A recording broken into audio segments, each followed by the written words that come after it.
وہ جو نہ تھے تو کچھ نہ تھا، وہ جو نہ ہو تو کچھ نہ ہو، جان ہے وہ جہان کی اور جان ہے تو جہان ہے۔ تو جان بھی مصطفیٰ کے صدقے میں، جہان بھی مصطفیٰ کے صدقے میں، تو ہمارا تو ماننا یہ ہے ہمیں اولاد ملی مصطفیٰ کے صدقے میں۔ بھائی منصور بھائی کو شہزادہ ملا مصطفیٰ کے صدقے میں، تو کیوں نہ پھر جب بچے کی شادی ہو تو مصطفیٰ کا میلاد منا لیا جائے۔ اس لیے کہ بھائی اللہ رب العزت کی نعمتوں پر اس کا جتنا شکر ادا کرو کم ہے، اور جتنا شکر ادا کرو گے لئن شکرتم لازیدنکم، جتنا شکر کرو گے نعمتیں بڑھا دی جائیں گی۔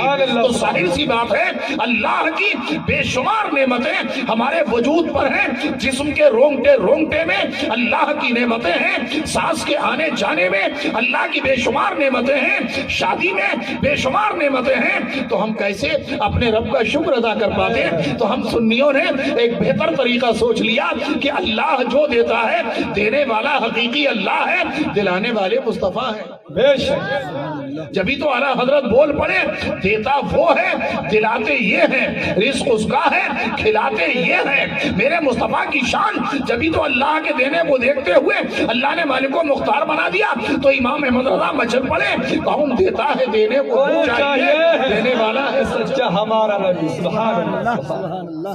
تو جب یہ معلوم ہے کہ ہمیں جو بھی کچھ مل رہا ہے، جو کچھ ملا ہے، جو کچھ ملے گا سب پیارے مصطفیٰ کے در انور سے ملے گا۔ اعلیٰ حضرت فرماتے ہیں بخدا خدا کا یہی رہتا نہیں اور کوئی مفر مقر، جو وہاں سے ہو یہیں آ کے ہو، جو یہاں نہیں تو وہاں نہیں۔ جو کچھ ملا ہے، جو کچھ مل رہا ہے سب مصطفیٰ کے صدقے میں مل رہا ہے، اور میں ہی کیا کہوں، اعلیٰ حضرت نے تو فرمایا ہی ہے، بلکہ خود آقا فرماتے ہیں انما انا قاسم واللہ یعطی، بے شک میں ہی بانٹتا ہوں اور اللہ بے شک بے شک۔ نعرہ تکبیر، نعرہ رسالت، خلیفہ حضور تاج الشریعہ، نعرہ تکبیر۔ صرف یہ اہل سنت کے خیالی پرواز نہیں ہے، بلکہ حدیث پاک سے ثابت انما انا قاسم واللہ یعطی، انما انا قاسم، میں ہی بانٹتا ہوں۔ حضور نے نہیں فرمایا کہ میں کیا بانٹتا ہوں، میں علم بانٹتا ہوں کہ روزی بانٹتا ہوں کہ زندگی بانٹتا ہوں کہ کیا بانٹتا ہوں۔ گویا پتا چلا جب تخصیص نہیں فرمائی تو ہمارا تو ماننا یہ ہے حضور سب کچھ بانٹتے ہیں، اور واللہ یعطی، اللہ دیتا ہے۔ وہاں بھی تخصیص نہیں کہ اللہ یہ دیتا ہے اللہ وہ دیتا ہے، معلوم ہوا کہ اللہ ہی سب کچھ دیتا ہے اور رسول سب کچھ ہی بانٹتے ہیں۔ تو ہم سنیوں نے کہا خالق کل نے آپ کو مالک کل بنا دیا، دونوں جہاں ہیں آپ کے قبضہ و اختیار۔ سبحان اللہ سبحان اللہ، بے شک سبحان اللہ۔ اور خود حضور تاج الشریعہ بدر الطریقہ علامہ مولانا الحاج شاہ مفتی محمد اختر رضا خان ازہری علی رحمت و رضوان بھی تو مچل کے بول پڑے جہاں بانی عطا کر۔ اب بار بار سنتے ہوں گے کہ نہیں سنتے ہوں گے؟ پڑھنا چاہیے، اپنے مرشد کا کلام خوب پڑھنا چاہیے، مرشد کے مرشد کا کلام بھی خوب پڑھنا چاہیے۔ ان کے بابا جان اپنے بزرگوں کا کلام جتنا پڑھو گے نا اتنا ہی سینے میں محبت مصطفیٰ بڑھتی چلی جائے گی۔ جہاں بانی عطا کر دیں بھری جنت ہبا کر دیں، بھری جنت فرمایا دیکھیے نا، جہاں بانی عطا کر دیں بھری جنت ہبا کر دیں، نبی مختار کل ہیں جس کو جو چاہیں عطا کر دیں۔ بے شک بے شک۔ نبی مختار کل ہیں، یعنی اللہ نے ساری کائنات کا مالک و مختار بنا دیا ہے، اب مصطفیٰ کی مرضی ہے جسے جو چاہیں عطا کر دیں۔ نبی مختار کل ہیں جس کو جو چاہیں عطا کر دیں۔ تصرفات پر بولنا یہ میرا موضوع نہیں ہے، صرف میں اس لیے عرض کر رہا ہوں کہ بھائی ہمارے منصور بھائی کو اللہ نے شہزادہ دیا، مصطفیٰ کے صدقے میں دیا۔ آپ میں سے بہت سے حضرات ہمیں جسے بھی اولاد ملی مصطفیٰ کے صدقے میں ملی، دکان ملی مصطفیٰ کے صدقے میں ملی، زمین مصطفیٰ کے صدقے میں، گھر مصطفیٰ کے صدقے میں، بیوی مصطفیٰ کے صدقے میں، بھائی بہن مصطفیٰ کے صدقے میں، یہ ساری کائنات جب مصطفیٰ کے صدقے میں، تو ہم سنیوں نے طے کر لیا اے وہابیوں تم کتنا بھی چلو، ہمارے یہاں